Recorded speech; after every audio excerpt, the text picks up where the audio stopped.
셋. 우리 찬송가 488장 함께 찬양하도록 하겠습니다. 이 몸의 소망 무언가 우리 주 예수뿐일세. 우리 주 예수밖에는 믿을 리 아주 없도다. 주 나의 반석이시니 그 위에 내가 서리라. 그 위에 내가 서리라. 무섭게 바람 부는 밤 물결이 높이 설렐 때 우리 주 크신 은혜에 소망에 닻을 주리라. 주 나의 반석이시니 그 위에 내가 서리라. 그 위에 내가 서리라. 세상에 믿던 모든 것 끊어질 그날 되어도 구주의 언약 믿사와 내 소망 더욱 크리라. 주 나의 반석이시니 그 위에 내가 서리라. 그 위에 내가 서리라. 바라던 천국 올라가 하나님 앞에 배울 때 구주의 의를 힘입어 여치바로 서리라. 주 나의 반석이시니 그 위에 내가 서리라. 그 위에 내가 서리라. 아멘. 오늘 우리가 함께 읽을 말씀은 마태복음 21장 42절에서 46절 말씀입니다. 마태복음 21장 42절에서 46절 말씀, 제가 가지고 있는 성경책으로 신약성경 36페이지입니다. 마태복음 21장 42절에서 46절 말씀, 다 찾으신 줄 알고 제가 읽어드리도록 하겠습니다. 예수께서 이르시되 너희가 성경에 건축자들이 버린 돌이 모퉁이의 머릿돌이 되었나니 이것은 주로 말미암아 된 것이요 우리 눈에 기이하도다 함을 읽어본 일이 없느냐. 그러므로 내가 너희에게 이르노니 하나님의 나라를 너희는 빼앗기고 그 나라의 열매 맺는 백성이 받으리라. 이 돌 위에 떨어지는 자는 깨지겠고 이 돌이 사람 위에 떨어지면 그를 가루로 만들어 흩으리라 하시니, 대제사장들과 바리새인들이 예수의 비유를 듣고 자기들을 가리켜 말씀하신 줄 알고 잡고자 하나 무리를 무서워하니 이는 그들이 예수를 선지자로 알미었더라. 아멘. 오늘의 말씀 제목은 예수님 위에 세워져 가는 우리입니다. 과거에 이스라엘 백성은 구약에서 예언한 메시아를 기다리고 있었습니다. 그리고 지금도 이스라엘 나라는 구약에서 예언한 메시아를 기다리고 있습니다. 과거의 말라기 선지자 이후로 400년 동안 하나님은 이스라엘 백성에 대하여 침묵하시고 그 어떤 하나님의 음성도 그들은 들을 수 없었습니다. 그동안 이스라엘 나라는 알렉산더 대왕 이후로 쪼개진 나라들로 큰 혼란을 겪었습니다. 서로 이스라엘 지역을 영토로 삼겠다고 싸움을 벌인 것이죠. 이로 인해서 이스라엘은 정말 어려운 시기를 겪었습니다. 우리나라도 일제치하의 굴욕 속에서 온갖 수모를 다 겪었는데 이스라엘은 우리나라보다 훨씬 더 긴 세월 동안 이 아수르, 바벨론, 페르시아 그리고 헬라 제국의 영향을 계속해서 받을 수밖에 없었습니다. 이러한 나라의 혼란 속에 이스라엘 백성들은 끝까지 희망을 갖고 살 수 있었던 것 한 가지, 그것은 자신의 나라를 구원할 메시아의 구원의 약속이 그들에게 있었다는 것입니다. 하나님께서 이 구원받는 백성, 즉 흩어진 이스라엘 백성들을 모으고 영원한 나라로 세워주시겠다는 그 약속, 이 일들을 하나님께서 보내신 메시아를 통해서 이루어 주시겠다라고 하는 그 약속을 통하여 이 이스라엘 백성들은 어려운 환경에서도 강한 믿음으로 버티고 또 버텼습니다. 언젠간 메시아가 이 나라를 구원해 주겠지 하는 그 믿음 속에서 그들은 버텼던 것입니다. 예언의 말씀에 따라서 이스라엘 백성들 자신들이 생각하고 있는 메시아는 바로 로마의 압제로부터 이스라엘을 해방하고 또 과거의 다윗 왕 때처럼, 아니 그보다도 더 화려하고 거대한 나라로 세워져 온 세상을 통치하는 그런 왕국으로 변할 것이다라는 것을 그들이 생각하였고, 그렇게 만들 메시아를 그들이 기다렸던 것이죠. 그렇게 강대한 나라로, 막강한 나라로 세워지기 위해서 그들이 생각하는 메시아는 어떠한 왕의 모습이었을까? 정말 모든 권세를 파하고 이 땅에 그 누구도 대적할 수 없는 강한 왕의 모습, 그 모습의 메시아를 그들은 기대하고 또 기다렸습니다. 그러나 그 당시 예수님의 사역 당시 정말 이 바리새인들이나 율법학자들이 보는 정말 메시아라고 하는 그 예수님의 모습은 어떠하였습니까? 일단 예수님께서 자란 곳이 시골 총동네 갈릴리였기 때문에 그곳에서 자란 예수님이, 당연히 그 예수님에 대해서 알지 못한 사람들은 갈릴리에서 나고 태어난, 정말 나서 자란 줄 알았던 것입니다. 일단 거기서부터 이 구약에서 말하는 메시아는 저 예수가 아니다라고 그들이 못을 박아 생각했던 것이죠. 또한 자신들이 생각하는 메시아는 정말 위풍당당하며 품위가 있어 보이는 정말 왕다운 모습의 메시아였습니다.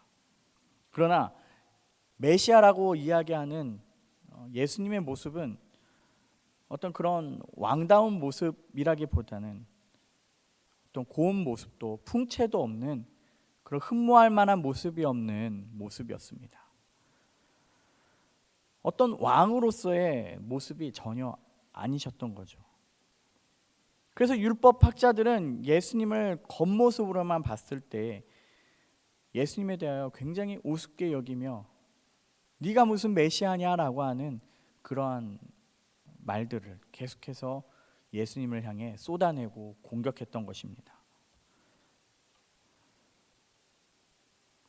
더군다나 예수님은 어떤 자신들이 가지고 있는 성경의 가르침과는 전혀 다른 모습의 어떤 가르침으로 사람들을 선동하는 그 모습을 봤을 때 이 바리새인들이나 율법학자들은 예수님을 메시아로 여기기는커녕 오히려 이단자, 오히려 사기꾼 같은 그런 존재로 여겼던 것입니다. 예수님께서 죄인들과 함께 있거나 또 음식을 먹을 때 손을 씻지 않고 먹거나, 그리고 안식일에도 누군가에게 일을 시키는 어떤 모습들을 봤을 때 예수님은 전혀 율법을 지키는 자도 아닐 뿐더러 어떤 메시아의 모습으로 전혀 내비칠 수 없었던 것이죠.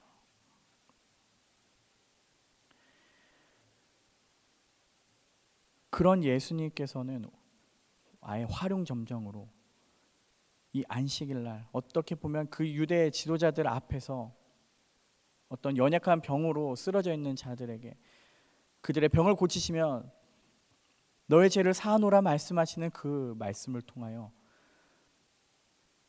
정말 신성모독과 같은 일들을 벌임으로 더욱더 예수를 잡아 죽이려고 하는 그런 모습들이 더 이 율법학자들과 바리새인들과 그런 유대 지도자들에게 더 불일 듯 일어나게 된 것입니다. 그래서 사실 오늘 우리가 읽은 이 본문에도 예수님께서 예루살렘에 입성하셨을 때 대제사장들과 장로들이 예수님께 나와 따지듯이 말하는 모습에 대해서 말씀하신 내용입니다. 예수님께서 예루살렘에 들어가셔서 성전 안에서 이러한저러한 말씀을 가르치셨습니다. 우리가 읽지 않았지만 23절에 보니 이렇게 말씀하고 있습니다. 예수께서 성전에 들어가 가르치실세, 이렇게 말씀하고 있습니다. 말씀의 전문가이신, 아예 말씀 자체이신 예수님께서 예배의 중심지인 그 성전에서 말씀을 가르치셨습니다. 우리 입장에서 예수님을 봤을 때 정말 말씀이신 그 예수님께서 말씀을 가르치는 건 너무나도 당연한 것이라고 생각할 수 있지만, 그 당시에 이 바리새인들과 율법학자들의 눈에는 정말 예수라는 인물이 성전에서 말씀을 가르친다는 것 자체가 너무나도 하찮게, 가소롭게 여기는 것이죠. 아마 이렇게 볼 수도 있을 것입니다. 어느 시골 총동네에서 이 논밭일을 하고 온 청년이 이 국회의사당에 들어가서 거기서 정치는 이렇게 해야 된다, 그렇게 떠들고 있으면 이 국회의원들이 얼마나 어이없어 할까요? 오늘 본문의 이 상황이 바로 예수님께서 이 성전에서 가르치고 있는 이 모습이 제사장들 눈에 딱 그랬던 것입니다. 그래서 그들은 예수님께 이렇게 따졌습니다. 네가 무슨 권위로 이러한 일을 하느냐? 또 누가 이 권위를 주었느냐? 다시 말해서 너가 무슨 권리로 이렇게 성전에서 말씀을 가르치고 있느냐? 이렇게 따지고 든 것이죠. 이 질문에 대하여 예수님은 이 세례 요한의 권위에 대한 질문을 던지셨습니다. 세례 요한의 권위가 하늘로부터냐 사람들로부터냐, 이 질문에 답하면 나도 너희에게 내가 무슨 권위로 일하는지를 답하겠다, 그렇게 하셨죠. 이 말씀에 유대 지도자들은 서로 수군거렸습니다. 하늘로부터 왔다고 하면 왜 그를 안 믿냐, 이렇게 반박할 것이고, 사람들로부터다 그렇게 말하면 그곳에 있는 많은 사람들이 세례 요한을 따르기 때문에 그 군중들을 두려워하여 그렇게 답할 수 없었던 것입니다. 그래서 그들은 우리가 알지 못한다, 그렇게 대답하였습니다. 그렇게 대답을 회피한 지도자들에게 예수님께서도 내 권위가 어디로부터 왔는지 나도 말할 수 없다라고 대답하셨죠. 그 다음에 이어서 예수님께서 하신 말씀이 이 두 아들의 이야기를 하셨습니다. 첫째는 이 아버지의 말씀 따라 저 포도밭에 가서 일을 해라 라고 하니 아들은 안 갈 거예요 라고 하고, 둘째는 안 간다 라고 했다가 후에 뉘우쳐서 그 포도밭에 가서 일을 하는 어떤 이 이야기를 예수님께서 하시면서 누가 아버지의 뜻대로 하였는가 라는 질문을 그들에게 던지셨습니다. 그리고 또 이 이야기에 이어서 예수님께서는 이번에 포도원 농부의 비유 이야기를 들려주셨습니다. 이 포도원에 농부가 있는데 그가 농부들에게 세를 주고 밭을 관리하게 하였죠. 그래서 시간이 지나 열매를 거둘 때가 되어서 열매의 소출을 받으려고 종을 보냈는데 농부들이 그 종을 때려 보낸 것이죠. 성경에 보니 하나는 때리고 하나는 죽이고 하나는 돌로 쳤다, 이렇게 표현하고 있습니다. 그래서 포도원 주인은 전보다 더 많은 종들을 보냈더니 이번에도 또 똑같이 종들을 때리고 죽이고 그렇게 돌로 치는 일이 발생한 것이죠. 이에 주인은 내 아들은 존귀히 여길 것이다 하여 이 종들 대신에 아들을 그 포도밭으로 보냈습니다. 이 밭에 다다르는 아들을 보고 이 농부들은 저 아들을 죽이면 포도밭이 우리가 될 거야, 우리의 소유가 될 거야, 그러니 저 아들을 죽이고 포도밭을 차지하자 하며 그 아들마저 죽인 이 이야기. 이 이야기를 마치신 후 예수님은 유대 지도자들에게 이렇게 질문하셨습니다. 그러면 포도원 주인이 올 때 그 농부들을 어떻게 하겠느냐? 이에 지도자들은 예수님께 대하여 이렇게 예수님의 대답에 질문에 이렇게 대답하였습니다. 그들이 말하되 그 악한 자들을 진멸하고 포도원은 제때에 열매를 바칠 만한 다른 농부들에게 새로 줄지니라. 이 포도원 농부의 이야기를 듣고 그 농부들을 가리켜 이 율법학자들은, 이 제사장들은 그 농부들은 악한 자들이다라고 그렇게 표현하였습니다.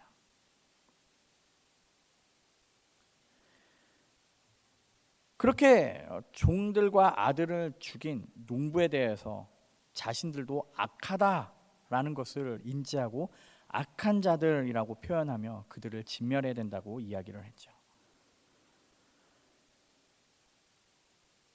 이 이야기에 이어서 예수님께서는 오늘 본문의 말씀인 42절의 말씀을 이어서 말씀하신 것입니다.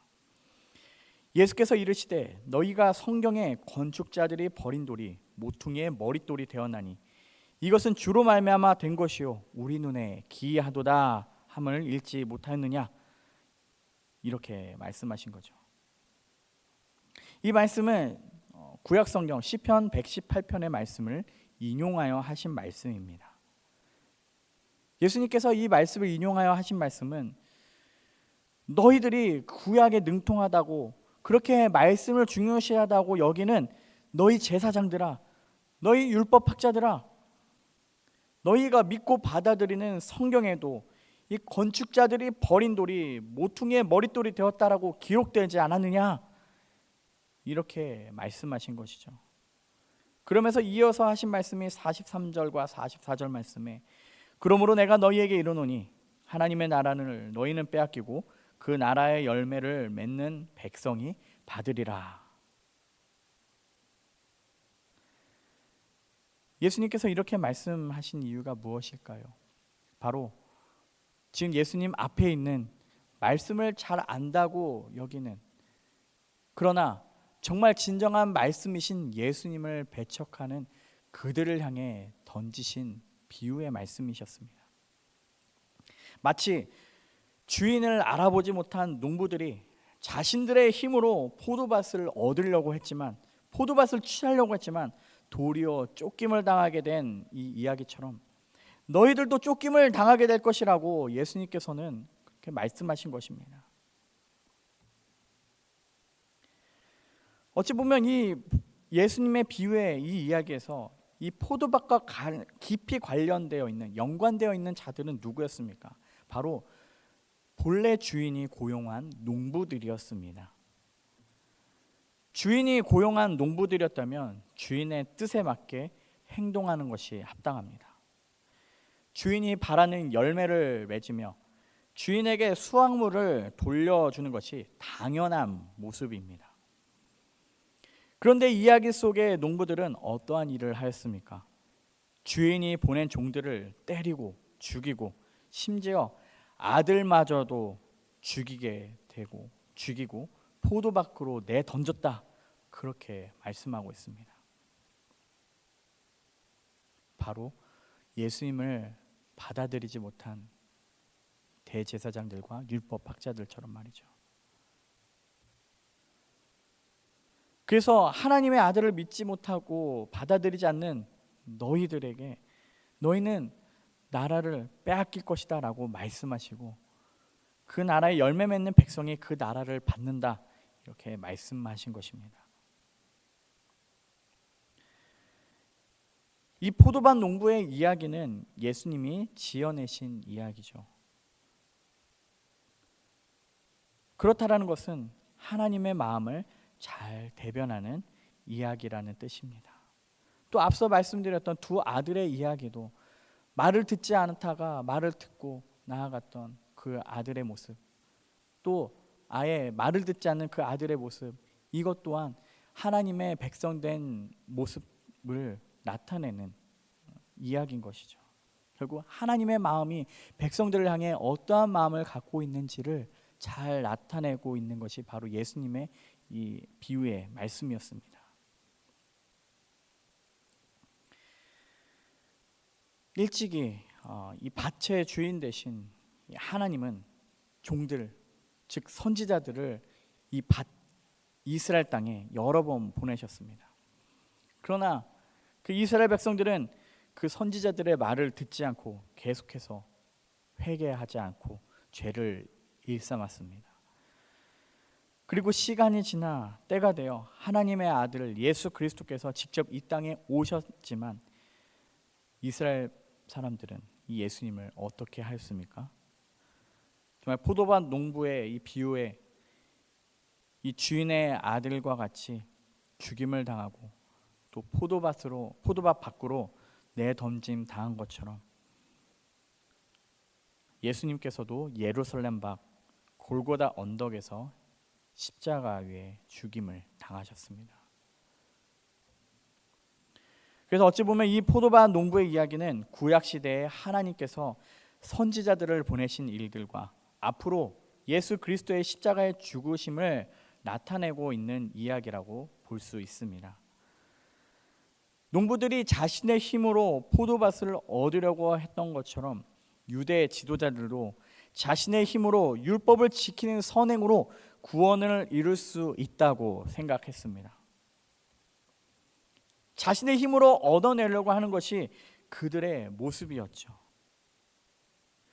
이러한 모습은 마치 물의 근원지를 버리고 스스로 물이 없는 웅덩이를 파는 어리석은 모습과 같습니다. 그래서 예레미야 2장 13절에서도 이렇게 말씀하고 있죠.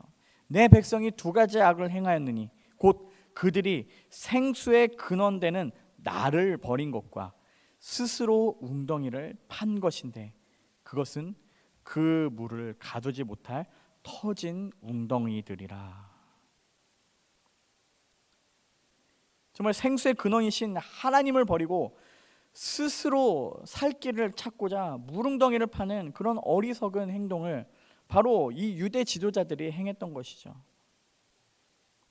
그래서 예수님께서는 정말 이 성전에서 가르치는 그 말씀을 정말 올바르게 가르치는 그 모습 속에 많은 사람들에게 정말 올바른 말씀을 가르치셨지만 유대 지도자들은 그 예수님의 모습을 보며 네가 무슨 권위로 말씀을 전하고 있느냐, 네가 어떻게 말씀을 잘 아느냐 라고 하며 예수님 앞에 따지고 들었을 때 예수님께서 이 비유의 말씀을 통하여 너희가 나를 버렸다, 너희는 그러므로 쫓겨날 것이다 라고 하는 그런 말씀으로 그들에게 질책하신 것이죠. 그런데 우리는 이 이야기를 들으면서 어떠한 마음을 갖고 또 어떠한 생각을 합니까? 우리는 나는 예수님이 구원자인 것을 알아요. 나는 유대 지도자들의 무리에 끼지 않고 예수님을 따르는 무리에 속해 있어요. 나 스스로 높아지려고 하지도 않고 나는 예수님을 필요한 존재입니다. 그렇게 인정하고 예수님을 따른다라고 말합니다. 그러나 우리는 곰곰이 생각해 봐야 될 줄 믿습니다. 건축자들이 쓸모없다고 버린 돌, 그 돌이 버림받았을 때 나는 어디에 서 있었는가? 다시 말해 예수님이 버림받는 자리에 있을 때 나는 어디에 있었는가? 우리가 생각해 봐야 될 줄 믿습니다. 버림받은 그 예수님의 자리에 정말 내가 있었는가? 아니면 여전히 건축자들이 세워지는 그 터 위에 내가 있었는가? 우리는 사실 예수님을 따른다고 하면서 여전히 내 욕심과 내 힘으로 살아가려고 하는 때가 많이 있습니다. 온전히 순종하기보다는 내 경험적인 생각 또는 내 자신의 여전히 해결되지 않은 죄성과 가시들, 그런 내 안에 모난 것들로 내 주변의 사람들을 찌르고 상처 입히고 있지 않는지 우리가 되돌아봐야 될 줄 믿습니다. 어찌 보면 그런 면에서 볼 때 나는 누군가를 다치게 하고 죽이는 이 악한 농부의 위치에 있는 자일지도 모릅니다.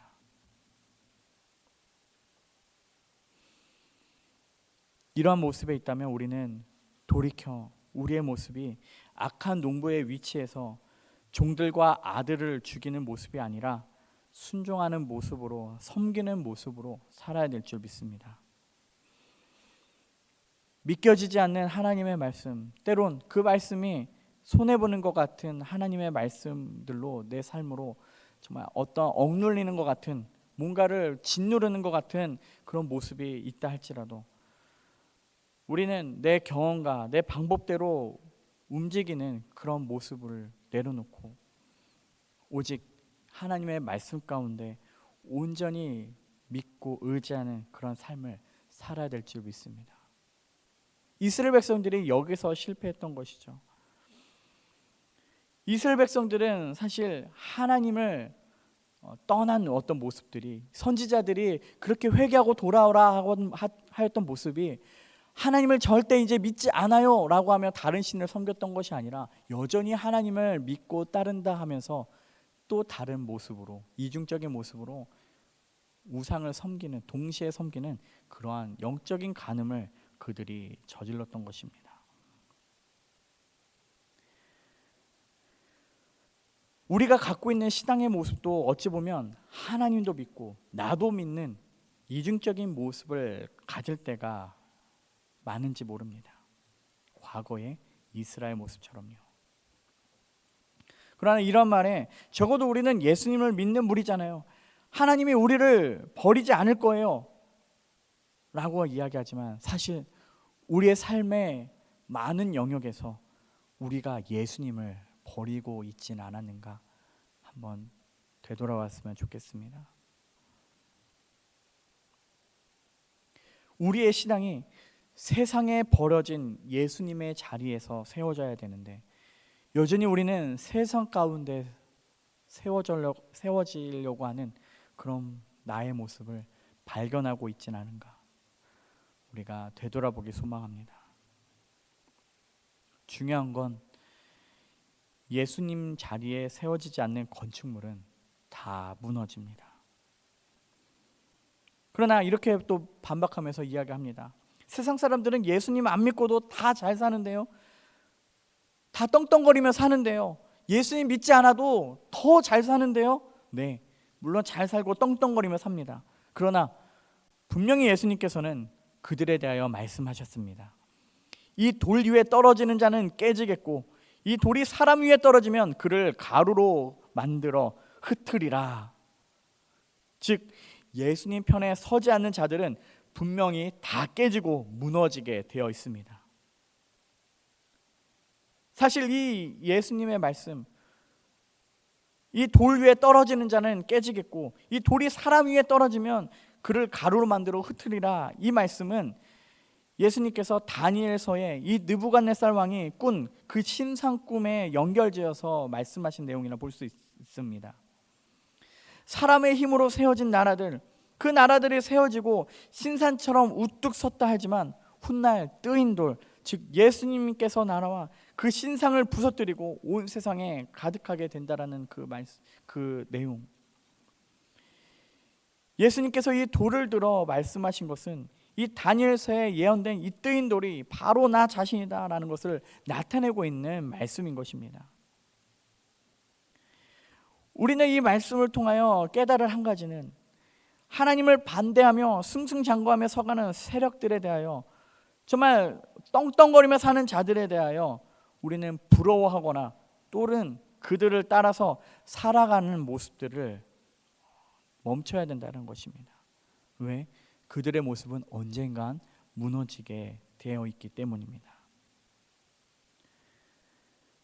그러나 우리는 세상에 떵떵거리는 모습, 세상의 잘난 모습, 부를 축적하고 남들 위해 서려는 그 모습, 자신의 욕심과 쾌락을 따라 살아가려고 하는 그 모습대로 살아가는 것이 아니라 세상에 버려진 그 예수님의 자리에서 세워져야 될 줄 믿습니다. 그렇게 될 때 우리는 반드시 승리할 줄 믿습니다. 우리가 머릿돌 대신 그 예수님을 나의 주인, 나의 구원자, 나의 왕으로 섬길 때 우리가 그분 안에서 온전하게 세워져 가고 또 무너지지 않을 줄 믿습니다. 우리 마지막으로 에베소서 2장 20절에서 22절을 읽고 말씀을 마치기 원합니다. 에베소서 2장 20절에서 22절 말씀 제가 읽어드리도록 하겠습니다. 너희는 사도들과 선지자들의 터 위에 세우심을 입은 자라. 그리스도 예수께서 친히 모퉁이 돌이 되셨느니라. 그의 안에서 건물마다 서로 연결하여 주 안에서 성전이 되어가고 너희도 성령 안에서 하나님이 거하실 처소가 되기 위하여 그리스도 예수 안에서 함께 지어져 가느니라. 아멘. 이미 우리 앞에 믿음으로 터를 세운 그 선지자들, 순교자들, 그들의 피를 흘림을 통하여 그 믿음의 선진들의 헌신들을 통하여 우리 믿음의 터가 세워지고 그 위에 우리가 함께 세워져 가는 중에 예수님께서 친히 모퉁이 돌이 되어주셔서 함께 연결되어 세워져 가는 성전이 된다라고 에베소서에서 말씀하고 있습니다. 이 모퉁이 돌이라는 것은 바로 이 건물의 가장 기초가 되는 것이고 어찌 보면 이 건물에서 가장 중심이 되는 것, 가장 중요한 돌이라고 할 수 있습니다. 바로 예수님께서 우리의 모퉁이 돌이 되어주시고 그 예수 그리스도를 중심으로 우리가 함께 세워져 가는 것, 이 모든 믿음의 여정 가운데 믿음의 선진들이 먼저 그렇게 헌신하며 수고하는 그 모습 속에 이제는 우리가 함께 세워져 가는 교회로서 세워져 가야 될 줄 믿습니다. 우리 교회가 특별히 세워져 가는 우리 군산영광교회가 그렇게 주님 안에서 세워져 가는 귀한 교회, 아름다운 교회가 되길 소망합니다. 우리가 지지난주에 함께 체육대회를 통해 함께 연합하고 함께 단합하는 그런 모습을 통해서 정말 더 함께 연합되는 그 모습이 단지 어떤 겉모습에서만 연합되는 것이 아니라 우리의 속마음으로도 함께 연합되는 그 모습을 통하여 함께 지어져가는 한 성전이 되길 소망합니다. 정말 예수 위에 세워져가는 우리, 그렇게 믿음으로 세워져가는 우리로서 이번 2025년도 남은 한 해를 더욱더 마무리하고 또 새롭게 맞이해가는 2026년도 그 해를 더욱더 믿음으로 함께 세워져가며 함께 모여 주의 영광을 바라보며 흩어져 주의 영광을 전파하는 우리 귀한 군산영광교회의 모든 지체들이 되기를 예수님의 이름으로 축복합니다. 이렇게 기도하도록 하겠습니다. 존귀하신 하나님 아버지 감사합니다. 우리를 통하여 일하실 하나님, 우리가 함께 예수 그리스도의 모퉁이 돌이 되신 그 건축터 안에서 함께 성전으로 지어져가는 우리의 모습, 때론 우리가 세상에 더 잘나 보이고 떵떵거리며 사는 자들을 부러워하며 그들을 선망하며 때론 우리의 마음이 하나님을 떠나 세상으로 향해 나아가는 그런 모습을 비출 때가 있음을 주의 앞에 또 고백합니다. 주여, 그런 우리의 연약함을 불쌍히 여겨주시고 우리의 죄를 용서하여 주시옵소서. 우리가 주님 안에서 주님 위에 온전히 더욱더 세워져가는 귀한 주님의 교회 되길 소망합니다. 우리 한 사람 한 사람이 이제는 주님을 버리는 것이 아니라 이젠 주님 곁에서 함께 지어져가는 우리가 되길 소망합니다. 하나님, 우리 한 사람 한 사람 붙들어 주셨고 우리가 정말로 어떤 겉모습으로만 연합하는 것이 아니라 우리의 속사람도 함께 주님 안에서 연합되어짐으로 한 공동체로 정말 함께 모여 주의 영광을 바라보고 또 흩어져 함께 주의 영광을 전파하는 우리 모두가 될 수 있도록 주님 역사하여 주시옵소서. 우리의 모든 삶을 이끌어 주시고 우리를 하나로 묶어 주시는 그 하나님을 기대합니다. 주님 함께하여 주시옵소서. 감사드리며 우리 주 예수 그리스도의 이름으로 기도드립니다. 아멘. 하늘에 계신 우리 아버지여, 이름이 거룩히 여김을 받으시오며 나라가 임하시오며 뜻이 하늘에서 이루어진 것 같이 땅에서도 이루어지리이다. 오늘 우리에게 일용할 양식을 주시옵고 우리가 우리에게 죄 지은 자를 사하여 준 것 같이 우리 죄를 사하여 주시옵고 우리를 시험에 들게 하지 마시옵고 다만 악에서 구하시옵소서. 나라와 권세와 영광이 아버지께 영원히 있사옵나이다. 아멘.